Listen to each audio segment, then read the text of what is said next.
Can the Arizona Cardinals take advantage of a young, up-and-coming Tennessee Titans team in a gotta-have-it game? Or will Cam Ward finally get his first win as an NFL quarterback? Let's discuss.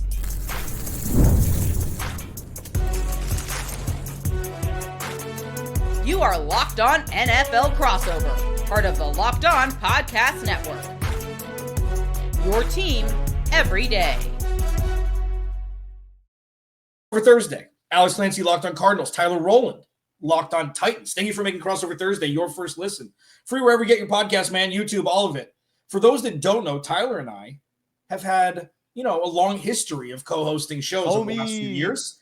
Tyler, also the host of Locked On NFL every morning, Monday through Friday, on top of the Titans, on top of Film Breakdown, Tic Tac Titans, Film Breakdown on YouTube. You can find him everywhere. Dude, one of my dearest friends in this business. We don't get to do that.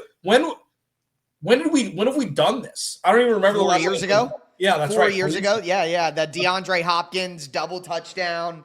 Bow down, Kyler Murray running around. It was like 38-13. Week 1 of the 2021 season, the Titans went on to get the number 1 seed. That's the last time that we got to have one of these crossovers. And it was also the time where I said, Cliff Kingsbury ain't it. Don't look at the numbers. The problems are still the issues. True. We talked about that a lot. And so much has changed and so much has stayed the same for both of these teams. What we're going to do today, we're going to do keys to victory in the final segment. We're going to do, most important matchups, player to player, coach to player, whatever it may be in the second. The biggest storylines, Tyler, there's a lot of storylines for both of these teams. Very different, but also not many positive ones outside of maybe the Cardinals defense. Give me the biggest storylines coming into this game for a young Cam Ward and Tennessee Titans. Is this the worst team in the NFL? I think that's been the conversation all week. As it's been a month through the season now. The Titans have progressively got worse. They had a close game that they should have won if not for bad coaching against Denver. Week 2, they're beating the Rams at halftime at home and then get beat by 14 points. Then they get beat by 21 points. Then they get beat by 26 points. The Titans are going in the wrong direction, and for a season that was all about, we just want to see the team improve. We recognize the roster's not great. The coach is still young. The team probably won't be good, but you want to see improvement. You want to see that this team's heading in the right direction. And so far through the first month, they have gone the opposite of the right direction. They are going in the wrong direction quickly. And it makes you wonder, is this the worst team in the NFL once again? And the answer is looking like yes right now. And the center of that issue is, should Brian Callahan be fired? And now we're getting reporting from ESPN that, they don't want to fire him because it creates a lot of holes other places and this and that. But when 3 out of 4 weeks, and some fans who are more critical than I am would say 4 out of 4 weeks, this guy has made unbelievable gaffes in in-game management and coaching decisions, and he gives away play calling, and they go from 20 points to 0 points. You know what I mean? It's just like nothing's going right, and right now it doesn't seem like there are any answers to the problems that they have, at least not in the building right now. So you could say he's the Will Levis of head coaches? Is that what you could say? Hey, if you're Will Levis right now, you're sitting back on your burner account on Twitter and you're saying, wasn't my fault. Yeah. Wasn't on me. Look at this bozo coach. I think a lot of people are looking at the fact that, hey, if you're honest, Will Levis did some things on his own last year that were stupid. That's Will Levis's fault no matter how you want to slice it. But when you look at the rest of the team, how players are regressing, everyone looks worse under this coaching staff. It is fair if you're Will Levis and a Will Levis supporter to say, hey, I was better with Mike Vrabel, and I'm better than I was last year because we have the worst coach in the NFL. So I'm not here to tell you Will Levis is going to be a starter in the NFL and turn out to be the next Baker Mayfield or Sam Darnold or whatever, but I think it's fair to wonder whether Will Levis is as bad as he looked last year with how bad it clearly is from Brian Callahan right now. So when Cardinals fans hear all of that, and I'm sure you could do, without taking a breath, Eminem style, 28 minutes to keep everybody up in the Arizona Cardinals, what's been going on with the Tennessee Titans over the last couple of years, this is what I struggle with, Tyler. When we talk about the biggest storylines surrounding Arizona, this is the first year in many where there are actual concrete expectations. And during the entire offseason, actual concrete moves that have been made to make this roster in a position to where they could meet those expectations. And that's the thing that the Cardinals fans specifically are struggling with is they're supposed to be better than this, especially offensively. They chose to run it back with Trey McBride and Marvin Harrison Jr. and Kyler Murray. The offensive line has been okay. It's been average, which is fine. You just need an average offensive line now. You just need not Houston and not Cincinnati, and you're ahead of the curve. James Conner down, Trey Benson now on IR. It's going to be Amari DeMarcado and Michael Carter, two guys who can definitely put together some work in the backfield. The struggle bus is Jonathan Gannon doing enough? And when you look around the NFL and you see how many bad teams there are and how many bad offenses there are and how many bad coaching jobs there have been, when you look at Jonathan Gannon and Drew Petzing specifically, it's like it could be so much worse. But is that reason enough to not hold these guys accountable with seats being warmed because of the production, especially on offense, that they've yielded through 4 weeks, not scoring more than 20 points in each of the first 4 games? Hey, I know that you've been taking ire with Drew Petzing for quite some time, and you're right. I do host Locked On NFL, and my Thursday co-host is Michelle Majuk, the data queen. She's an NFL researcher, one of the best that we have talent-wise in this network, and she cannot stand Drew Petzing. All the talent that they have in Arizona, it does for me, as I do cover, all the teams for Locked On NFL, watching them on Thursday night. It's like they should be better than this with everything. If you go through, how they say, like, you're greater than the sum of your parts? Yeah. The Cardinals are lesser than the sum of their parts, with Marvin Harrison Jr., who I think is better than what he's looked through the beginning of his career, and Kyler Murray, who we know has the talent of a top 10 level quarterback, and good running backs that are now banged up. But you're right, the offensive line, Paris Johnson Jr., I know he wasn't going the whole year, but he's looked pretty good so far, at least looking at the numbers, you know what I mean? So I feel like they should be better. And in my opinion, in the NFL, you only have a bad offense if you have bad coaching and bad talent, because the most creative offensive minds and offensive play callers find a way to find success even when the talent maybe not be high level. And that seems like, at least from an outsider's perspective, that Petzing may be part of the issue. And Will Gannon, this is the problem with CEO type coaches and defensive minded head coaches. Will they move off of a guy who maybe they're loyal to that isn't getting the job done? It got Mike Vrabel fired. It got Mike Mularkey fired for the Titans, that they wouldn't move off bad play callers and couldn't get the OC, decision right. So that is the big question, I think, from the outside, is will Jonathan Gannon make the changes necessary to get the most juice out of the talent that's clearly there? Yeah. It's fascinating because I actually did my first show today, of course, as Trey Benson. The news broke, and this was, I posted it, it happens. It does. The coach speak has kind of morphed into something that's a little bit annoying, where we're not too concerned about this problem. We're not too concerned about this problem, is what they say. Petzing about Marvin, Kyler. Like, I agree with that. You shouldn't be concerned. It's going to be fine. I know it's taking longer, and maybe it's not fine, but for now, we've seen enough. Hey, how would Marvin Harrison Jr. be the best receiver on the Tennessee Titans? I would say absolutely. Alec Ivermanor has shown flashes. Calvin Ridley is as productive as me, but Marvin Harrison Jr. isn't. With him, and then we'll pivot to most important matchups in the next segment, but it's like, with Marv specifically, imagine the expectation, not just of your pops, okay, who had equal numbers through 20 games, like almost identical. Yep. On top of that, the most beloved son of the state of Arizona in sports, and Larry Fitzgerald, who went number 3 overall in 2003, it's like he's never going to reach the expectations that people have for him, especially in this day and age of clickbait, and it's got to happen right now. It's like, shut the hell up and let the kid grow. He's 23 years old. Okay, so with the Drew Petzing thing, I think that is more of a him thing than a Kyler thing. The actual offense, I think, could be more of a Kyler thing, and we're going to use Drew Petzing as the lamb that's going to get slaughtered, and he's going to go, and then you're going to bring somebody else in. But with all of it, Tyler, it's wins. It doesn't matter how it looks. If they get to 10 wins, we're all coming back. We're all having a backyard party, and if it doesn't, we don't know what the hell is going to happen. So, that's really, and we're going to talk about this matchup here next. Like, the Cardinals need to win this game just like Houston did, or there's going to be even more questions that are going to be, creeping in. We're going to talk to Tyler about the big matchups and if Jeffrey Simmons can lead a defense. Locked in NFL Thursday. We roll on next. This episode of Crossover Thursday is brought to you by our dearest of friends at FanDuel. I don't know why I said it like that. NFL's here, man. Week 5. When Kyler and I used to talk, Tyler and I used to talk about is appreciate football. After this week, it'll be over a quarter of the way done.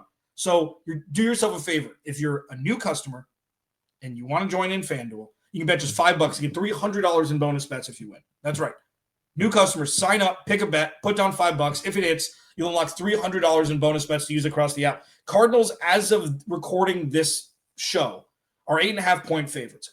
I think that's with a team that's only scored 20 points. I don't know how I feel about that balloon line, even if they're at home. But if you do, go to FanDuel, new customer, sign up, put $5 down. If you win, you get $300 in bonus bets. So what are you waiting for? Visit FanDuel.com to download the FanDuel app today and get started. Today's episode of Crossover Thursday is also brought to you by Mazda.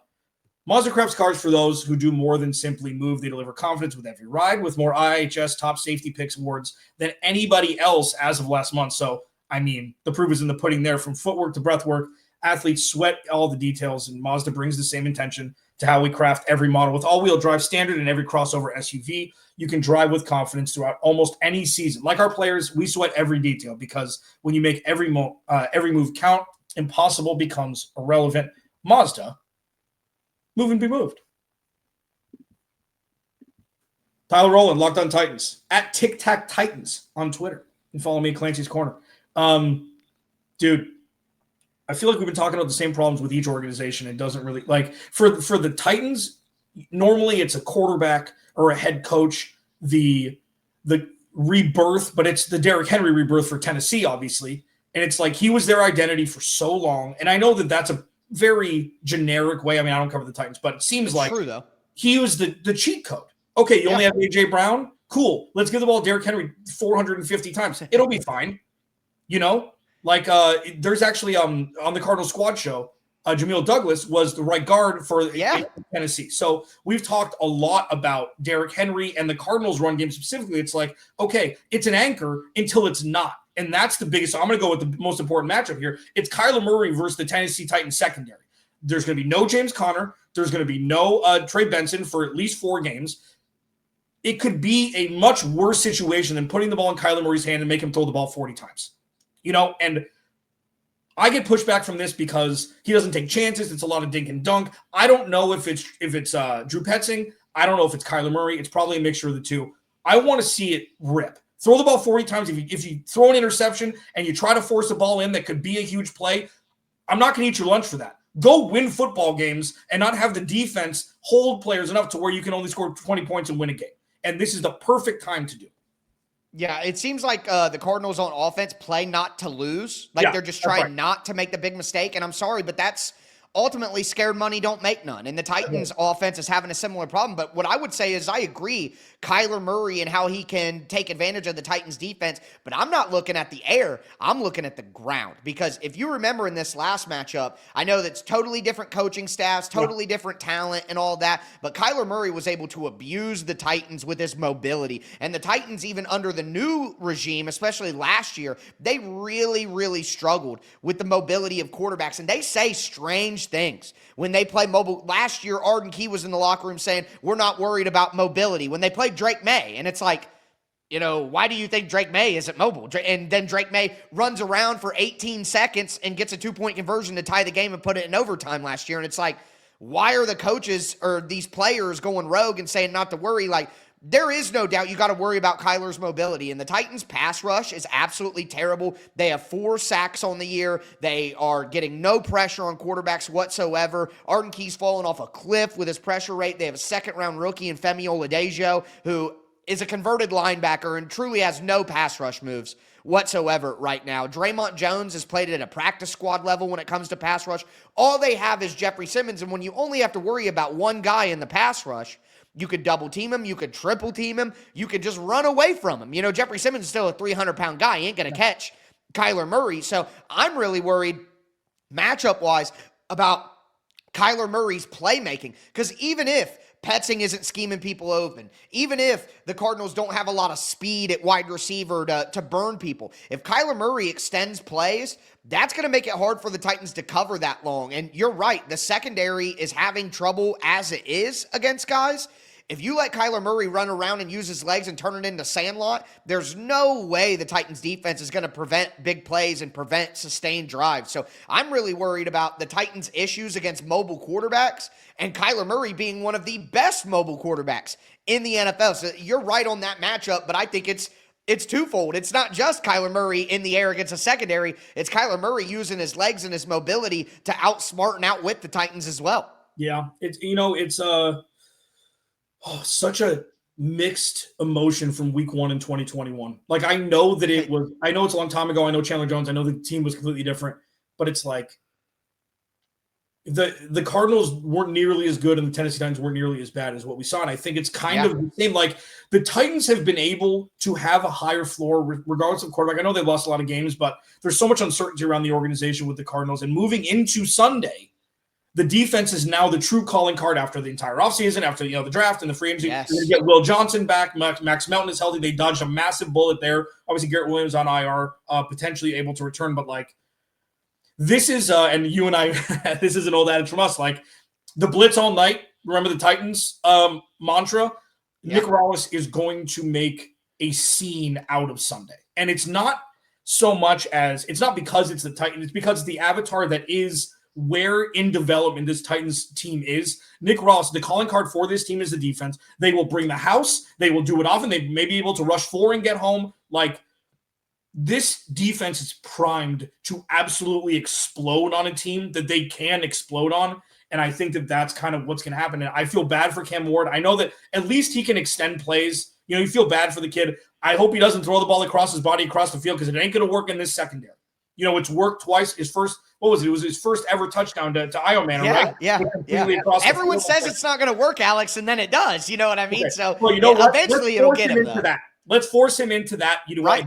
Get him off his timing, get him off his rocker. And, this is something the Cardinals defense really needs to just iron home and then have the offense hopefully be opportunistic after hopeful turnovers that are forced takeaways. And I just hope this is super lopsided because the Cardinals need it. Even the wins for the Cardinals have not left you with a great taste in your mouth. They've barely survived against bad teams and held them off at the very end when they should have been able to close things out. I watch a lot of your content, obviously, while I'm prepping for Locked On NFL, and that's been, the common complaint is the Cardinals just can't close things out here. But you're right. That is where I was going with my next matchup, and it's not necessarily the blitz because I am very concerned about the blitz. Teams are just bringing a ton of pressure on Cam Ward because Brian Callahan isn't able to give him the answers. He doesn't have the answers to the pressure that's coming in. When I'm watching tape on the Indianapolis Colts and Daniel Jones has every answer to every question preloaded by Shane Steichen, and he knows exactly where to go with the ball, and it's an open receiver or a guy that can catch the ball and run, and then Cam Ward has no answers whatsoever. Here's a problem that I've been talking about all week. The Titans do this thing where they're worried about their offensive line. So they leave 7 guys in. They leave the tight end and the back end to block. Well, now you only got 3 guys against 7 guys in the defensive secondary, and nobody's open, and you don't even have a check down once the pressure gets there.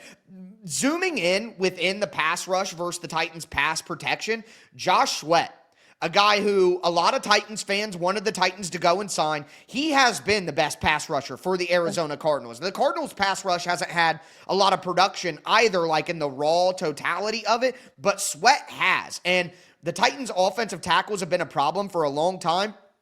Dan Moore, who they signed in free agency, has played a little bit better in recent weeks, but they've been without second-year player J.C. Latham, who was a first-round pick, top 10 pick, and Latham could potentially come back this week. If Latham and Moore are both finally out there together, we haven't seen it since week 1, then the Titans, I think, have a better chance than normal to give Cam Ward some time, but against the blitz, if the Titans have to leave a bunch of guys in and he doesn't have checkdowns, now it's just they're asking Cam Ward to play quarterback on max difficulty is what I keep saying. Like, it's as difficult for him as anybody. There's no answers with the leaving guys in. So if the Titans can get their tackles back and have at least a chance against Josh Sweat in this pass rush, then they give Cam Ward a chance to be the player that we all know he is. But if the Cardinals come out and blitz, and the Titans don't have the answers for it, and Sweat can beat Dan Moore one-on-one, like, Again, Cam Ward's going to have no chance. He's going to start to try to force things again and make plays that aren't there. And then you get the crossbody throws. You get the stuff with a very talented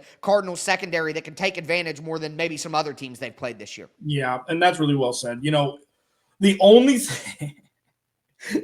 thing the Titans have going for them above all else is this is the NFL.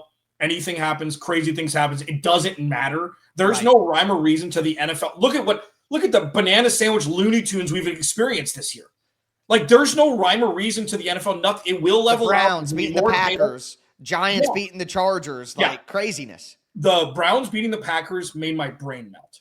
Like, that, they were up 10-0 with 1 minute and 59 seconds left, and you lose. It's like, that is the perfect case, especially with the Packers coming off that huge win with their defense looked amazing. And then that, I don't care that it's in Cleveland.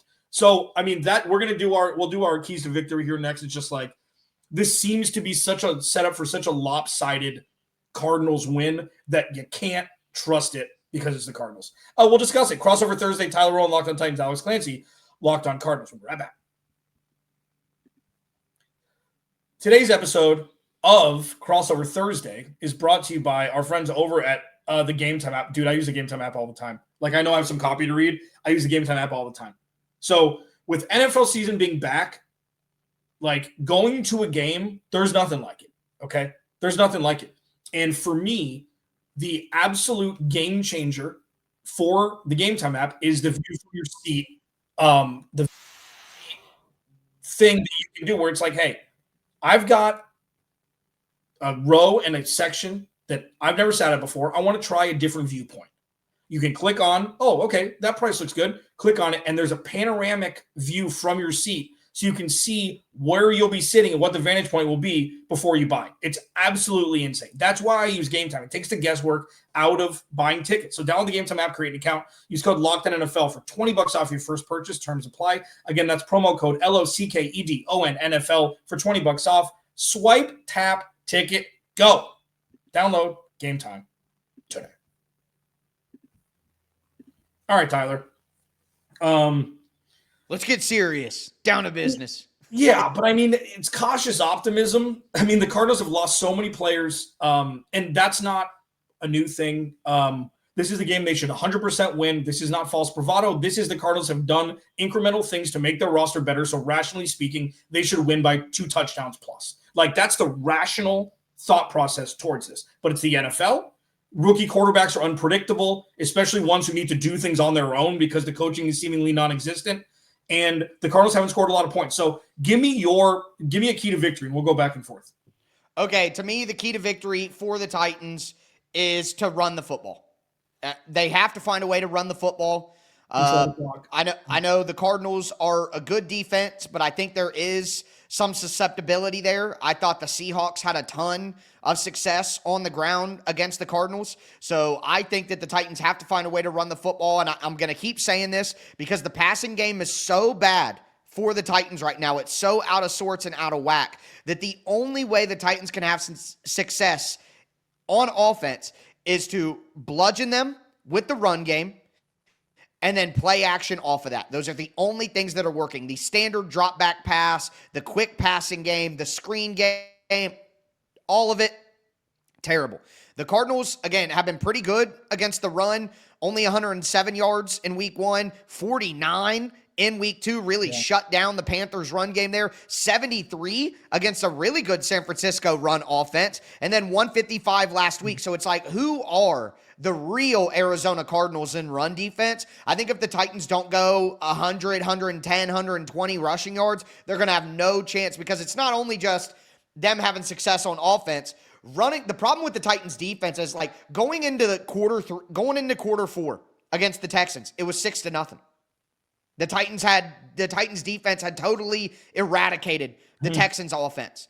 But the Titans time of possession was 21 minutes and change to 38 minutes and change for the Texans. The Titans defense continues to fall apart in the fourth quarter because they are tired. They're gassed. They've been on the field too long. The Titans offense can't sustain drives. So to me, it's not just about the offense. It's the domino effect of running the ball. You run the ball. You sustain drives. You impose your physicality on their defense. You play action off of it. You keep your defense off the field and rested so that they can be at their best. If the Titans don't run the football in this one and they get held to 49-73 like we saw in the middle games for the Cardinals, then they are in trouble. But if the Titans can get 150, 120 on the ground, Tajay Spears will be back in this game, and he's a little more explosive than Tony Pollard is just jitterbug type guy. The Titans have to find a way to get there, and I'm optimistic that they'll be able to do that because the one thing that I can say the Titans have done pretty well on offense this year is run the football. Like, they've had some good runs. They've been able to run the football a little bit. Last week, they ran the ball for a 10-yard gain. They ran the ball for a 15-yard gain, back-to-back plays, and then they ran a flea flicker and got sacked, and it's 2nd and 16, and it drives over, and you miss a field goal, and everything's, in the gutter once again, as I like to say, reporting live from the gutter. But yeah, if they don't run the football, they're absolutely screwed. So to me, of all the keys to victory, that's the number one for the Titans. Yeah, and you're having conversations that I was having 2 years ago. It's like the best defense the Cardinals could have is their run game. That's the line I said. That's the best defense it allows. But like to your point with the defense being gassed, this Arizona Cardinals team has forced this defense to be on the field far more than they should be. Now, when they were up 27-3 against Carolina with like 10 minutes left in the third, the defense was on the field a lot because the Cardinals were running the clock out. And it's just a terrible way to do things. Injuries happened after that. So it's not really – and then with San Francisco, same thing. You put a lot of weight on this defense. And they're human beings. Spoiler alert, these people are humans and they get tired. I don't care how fast their 40 time it is and how much they work out and how much cardio they do. They get tired. They're wearing pads. It's hot on the field. So with the Cardinals, the key to victory is the offense being awake when the game starts. Quick start. Yeah, like actually, and it's not even like, hey, score double digits in the first half. It's, hey, be awake. Just know that the football game is starting. And I don't like Kyler Murray had an interesting thing to say. It was an indirect. I took it as an indirect jab to Drew Petzing after the game against Seattle Thursday night. He was like, the offense felt like it was loading for 3 quarters. It's like, we got to do it faster. So expect more fireworks early, expect more shots to be taken. And the best part, if there's one good thing about somebody getting injured, which there isn't any, but if James Conner, Trey Benson, it's going to force the issue. It's going to force the offense to go. It's going to force the issue, and that's something that could be a blessing in disguise. I mean, like, you never want to lose James Conner. Obviously, you don't want to lose Trey Benson either, but it's like Kyler Murray's well-equipped to handle it. He just needs to be given the range, just like, okay, go. Do whatever you want. Figure it out. And I think this is a perfect time to have a couple test paint strokes before you go to Indy and then welcome Green Bay in week 6 and 7. So, yeah, it's the offense to go and then really have the defense just hammer home. 2-3 takeaways, show the prowess of the defense and make this a no-doubter. Have Kyler Murray sitting the pine in the fourth quarter. That's the goal. Victory formation, Kyler Murray sitting down, Jacoby Brissett starting the fourth quarter.